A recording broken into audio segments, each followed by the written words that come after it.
mbote la bandeko nyonso baza connecté na site na biso ya www.clebois.com.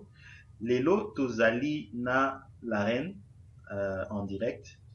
Tokosala na ye mwa discussion sur likambo ya mibali oyo babetaka basi na bango. Mbote la reine. Bonsoir de la nation. Bon, lelo nasi oyoki sujet na pesi bon nayebi te olobi nini mpona ngo. Ouais, au fait, nga, premièrement, déjà, en commençant, déjà, nazalaka jamais d'accord na mibali oyo babetaka basi. En tout cas, pour ce sujet, déjà, point de vue nanga liboso, je ne suis pas d'accord avec ça. Je n'ai jamais été d'accord avec ça et je ne le serai jamais. Mais nayoki olobi oza oui jamais koza d'accord na mibali babetaka basi. Ebongo basi babetaka mibali.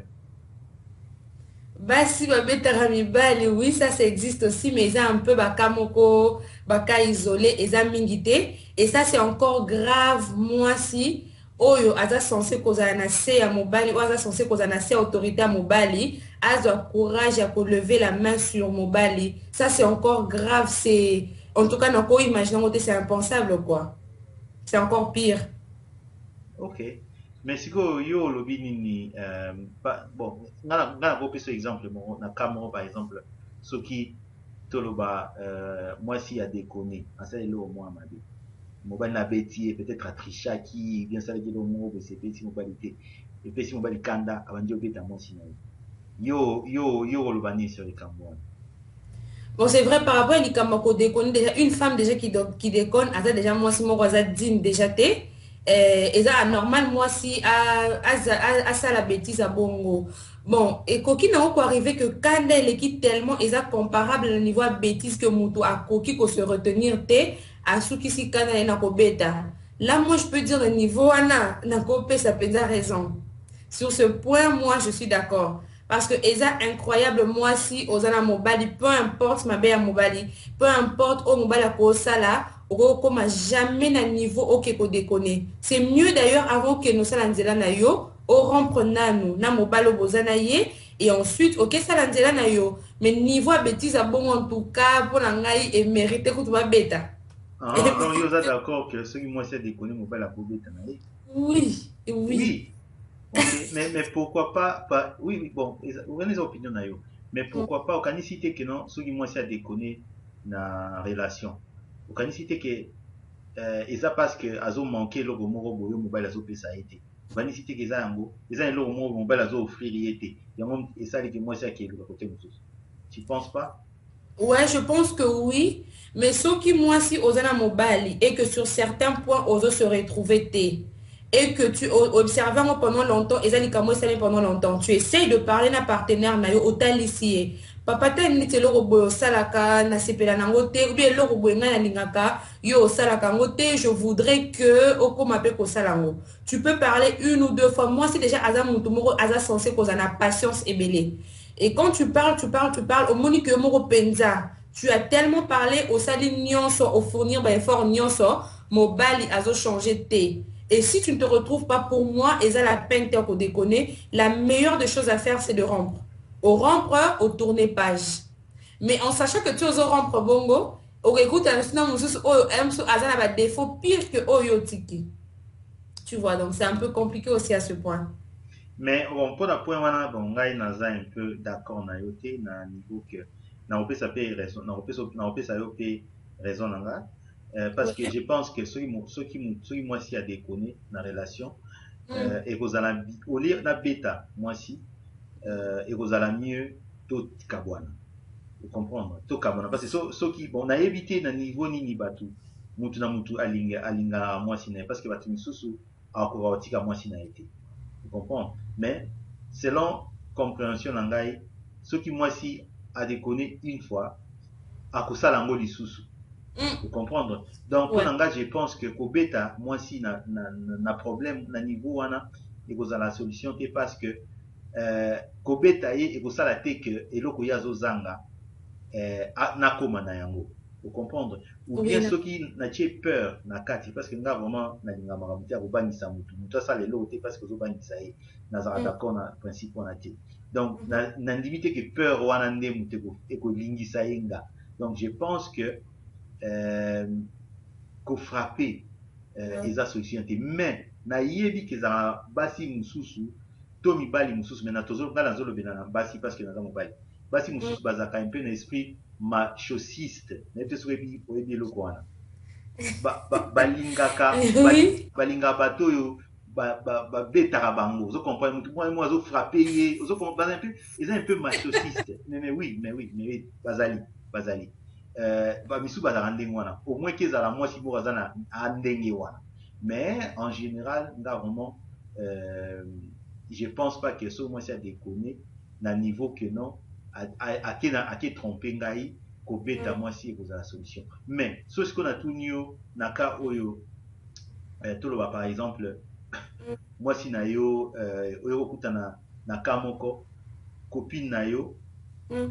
eloko moko boye ya dangereux ezosalama, par exemple yo bozoswana Mm. yo ozoswana na mobali na yo, allez ozwi sikoyo par exemple mbeli bi eloko moko boye ya dangereux ke mobali Mm. mpona kose défendre azwi sikoyo azwi bi bandi obeta motu mpo ase défendre, est ce que na ka wana sikoyo aza na raison ya kobeta motu ou pas? Dans la cas wana mobali aza na raison kobeta te puisque mobali déjà de nature aza na force koleka mwasi. Donc peu importe eloko moyen mwasi akoki koutiliser, mobali aza na possibilité à maîtriser ye, à maîtriser, à se défendre dans le sens pour à éviter le pire et ya. Tu vois, parce que nous, déjà, des femmes de nature, nous devons être moko très faibles par rapport aux hommes. On est d'abord censé être protégés par vous, les hommes. Ce que toi, déjà, bino déjà, bon, ma casse pour les cabisso. Donc, on a aussi manangelo nyonso, mais ce mobile a utilisé la force naïe à finir qu'à par kobetanga. Ça, c'est clair. Et bon, yo tikala mona kateke mwasi aboyi mobali nga na Oui, fois on a pris na monango, oui, ça j'ai déjà vu. kasi Oui. omoni sikoyo parce que Ouais. dans les cas wana sikoyo ngai so na mona maîtriser ozongi oluki so eloko mosusu ozocomprendre na cas wana sikoyo olobi no mobali faut ka omaîtriser okitisi ye après et Obimi na okimi na aussi la possibilité obimi na yo okimi na olongwe place ya za. mais sikoyo na mpona kozala un peu court parce que naboyi ke tozwa batemps ebele naloba par exemple so ozali na camarade moko, par exemple camarade na yo babetaki ye pa copain na ye comprendre aye kosenga yo konservi babeti nga nazimbi to nazoki donc naza na etat moko malamu te, bon yo na basituation wana conseil nini okopesa camarade na yo? Oh là là, ça c'est dur, hein? Et ça dur comme question. Voilà, laisse-moi réfléchir. Na kawana, le seul conseil qui n'a pas ça, aux autres, parce que moi, bon, olobi na camarade, mais moi personnellement, si ça m'arrive aussi, tout comme na camarade, conseil na opé ça, et l'autre bon est arrivé, je laisse passer. Na kena solo na mobile nanga, laisse mbala sima, ataka na ngwele kyondenge nini. C'est pas important, obetanga pour no yo kananga na obetate. La seule chose à faire, au moins, je trouve que c'est mieux au sala. Vandi sanga son asali ma betali sanga et loko bo sala qui je n'avais pas aimé. Ceux qui osent se comporter boy et matisaka kanda nanga et poussaranga par exemple na betayo. Donc pour na éviter na betarayo, ceux qui nga na siliki yo ko silika kate, to réagissaka boy ou bien salaka boy, tu vois. C'est mieux de parler parce que makamona ko beta ça arrive. Nandengol ba qui y a des femmes balinga mbala beta bon oui, moi j'en connais. Il y a des femmes qui sont balinga beta bon pour na bango za preuve que mon bal lingue mingi, mon bal za jaloux. Onga na mon bal nanga so na sa eloko mabe, pour l'accent kalinga ngami, pour l'accent ka sepeli te fois betanga. Mais non, une femme n'est pas un objet. Oh, bako betara tout le temps. Oh, ça, non, il y a plusieurs moyens. Oh, mobile, à ko utiliser pour alaxa moi si kaza jaloux, pour alaxa moi si kalingi, parce que jalousie peut être signe bolingo. Moi, je me dis frapper. Non, non, non, ça, je ne suis pas d'accord, non. Donc oza d'accord te eza conseil oyo kopesa camarade na yo yango wana? Oui, conseil na opesa ye aswana mobile na ye atalisa ye que ceux qui assaillent l'eau comme abbé, c'est mieux. Mobile avant d'ici, atalisa que l'eau bossala qui si j'étais arrivé au point de te frapper, c'est parce que tu avais fait ça, tu avais dépassé les bornes. Et tant mon tour mon akena comme un niveau oh ya ngwe pesa ke kanda a frapper nga. Mbala sima on se ba discussion sur moto yo kaka pour éviter les choses ba betaye. A cause ça l'effort a commis ça mobile à niveau a commis ça qui était oh et pour ça qui a bétaillé. Moi je me dis dialogue et l'équipe nion son relation. Et l'eau est résoudre tous les problèmes dans un couple, dans une relation, et ça dialogue.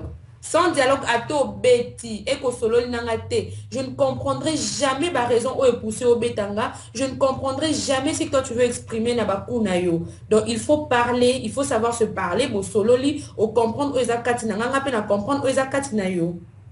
Ok, c'est bon.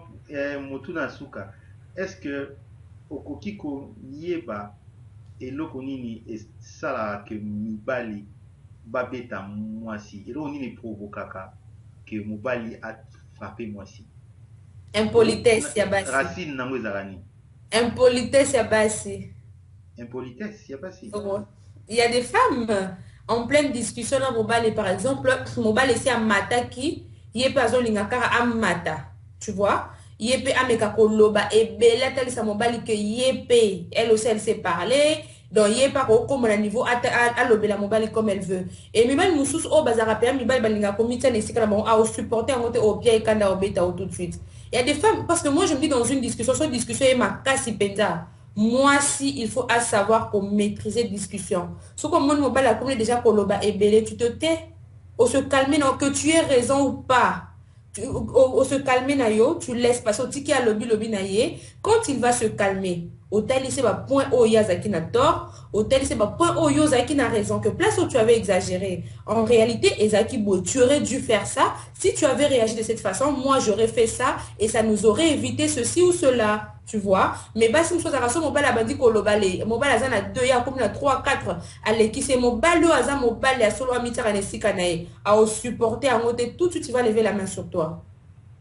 Ok, nayoki bon mpo na ngai parce que avant tokóma na suka eloko na koloba omoni mobali soki azo raison oyo ezotinda mobali abeta mwasi mpo na nga ekoki mpe kozala ke omoni na sens oyo ke bamibali mosusu soki aza devant mobali mosusu mpe akozala impoli ocomprendre akozala impoli devant ye mais akofrape ye te mais mwasi na ye oyo aza na ye na ndako bon ndenge olobaki na ebandeli aza na ayebi ke mwasi aza un peu faible eza lokola mwana te oyebi ke non soki adekone eloko nakoki koyoki po ayoka il faut nabeta ye comprendre sikoyo kobeta ekreaka oyo babengaka peur na motu ke mbala nsima azobangaka mpasi ke soki nasali lisusu nakobetama na mpasi mais ngai na logique na ngai nazala vraiment d'accord nango te bon mpona cause mpona racine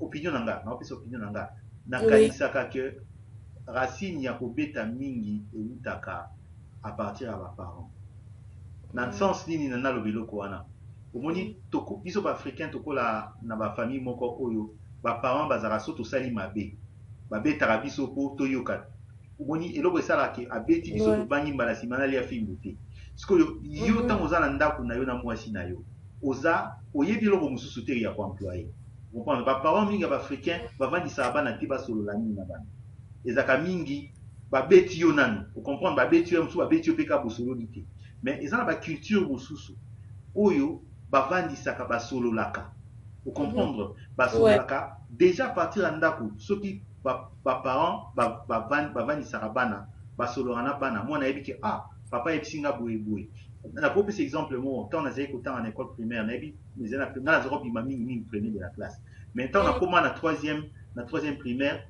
ezalaka na fille moko azalaka mayele makasi koleka nga fille yango donc ye azalaki omonanga so nabeti neti 90% ye abeti 93-94%. jour mosusu papa na biso ayebisa nga abi nakopesa so argent de poche te tosololaki abetaki nga te ayebisi nga nakopesa argent de poche te soki obimi le premier te soki obimi le premier okozwa argent de poche na yo okomprendre nga sikoyo eloko wana ayebisaki ngai nakenda sikoyo na travailla makasi nazwa 96%. Mais malgré que nazwa 96%, fille wana azwa kaka 98. Azwa susu kolekanga kaka. Donc fille wana alekanga na eka ngaka nga meka deuxième. Mais nazwa ba susu ke nazwa ba ke na sala ka effort parce que na vandaka na sololaka na papa. Omoni parce que eloko wana bato mingo bazokoma ba parents. Bato bazokana na poto. Botala bana ba mindele bakola na bango. Buta posa yo te. Bana mindele bato baloba na bango bana bamindele bazali mo bateti mais soki otali bana na biso tokolisa na poto ntango bakoma kokula okompare na bamindele oyo ya solo omona ke bana na biso bakomo déconner koleka bamindele malgré Ouais. ke babetaka bango te sikoyo eza parce que baza na culture ya kosolola Mm. comprendre parce que Ouais. lisolo soki oyebi kosolola elekaka okoki kopinir mutu sans ozwa fimbo ofrape ye oyebi biloko mwasi no alingaka te oyebi ke Oui. aokende te mais opesi ye punition moko boyebi ke oyo ezoswaye na motema ocomprendre eloko Oui. wana oyo ekoswaye na motema wana ekoki koleka ere moko kutu na fimbo yango wana Mm. sikoyo na ndenge ya conclusion mpo na nga parce que omoni kobeta ezalaka na baefe mosusu ya mabe epuis na basociété tozovanda ezosengana te parce que lelo ngai so nabeti mwasi soki polise akoti baokanga ngai Oui. Voilà. ocomprendre donc eza très Mm. dangereux mpona biso baafricain donc mpo na Mm. ngai conseil oyo ngai nakopesa baafricain oyo bato baza na chance kolanda biso eza ke na ndenge toza na poto tolinga Mm. totala eloko eza malamu na société ya mindele tozwi oyo eza mabe tozwi te mais ndenge tozovandela société oyo ezosengela kobetaka te Mm. comprendre donc Ouais. tolukaka bapunition mosusu totalaka basituation tolukaka punition mosusu epuis tosololaka ifo Mm. toyeba ndenge ya kosololaka au moins ezalaka dialogue entre bato au lieu ya kopinir epuis en plus bato basalaka politique ezalaka bato oyo ezalaka biso te jour mosusu ngai nakokoma ministre jour mosusu ngai nakoma président na mboka te mais so na Mm. mesana kobeta bana na nga nde na mesana kobeta mwasi na nga mpo nayokisa bango jour ngai mpe nakokoma président nakobetisaka bato bafimo na kokanisa bato nakobomisaka bato ozo Oui. comprendre mpo babangaka nga donc culture wana yango nte ezoboma biso na afrique na bapays mingi ya tia monde donc en conclusion mpo na nga lisolo eza bien koleka kobeta eyaka mingi ndenge olobi wana soki mutu oyo mwasi eza impoli maîtrise wana eza te parce que tozalaka mingi na ba nayebi te mwana na français koloba nde nini donc kanda ezalaka mokuse likambo moke kaka oyebi kozala na miscle na yo okorige mo nayebi te so oza liloba suka ya koloba po tokanga liloba na ngai ya suka eza kaka nakoremercie bato bakozwa occasion ya kolanda biso j'espère que bamakambo tolobi motu na moto akotire part na ye et que baoyo babandaki kokanisa ke kobeta mwasi eza yango nde solution mpo mwasi ayoka. Moi je dirais que non, c'est le dialogue oyo eleki nyonso oyo kokoramener moto à la raison parce qu'il y a des personnes likambo oyo oyebisi ye na se ya kobeta akosalelaka yango jamais. Mais likambo oyo lobele otalise calmement ton moral n'est pas posé yo po otalisa ye tranquillement et kotaka kutu mieux que oyo lobi na se akanda ou bien en frappant. Et voilà, je na remercie ka bato nyonso oyo bapesi biso temps na bango po batala biso bayoka ba conseil oyo. Je leur remercie vraiment. Ok, merci mingi la reine pour na temps na yo. En tout cas, tout le monde na bato nyonso bazolanda biso siko, tout le monde na numéro na biso mususu oyo kolanda. Merci, au revoir, bye. Au revoir.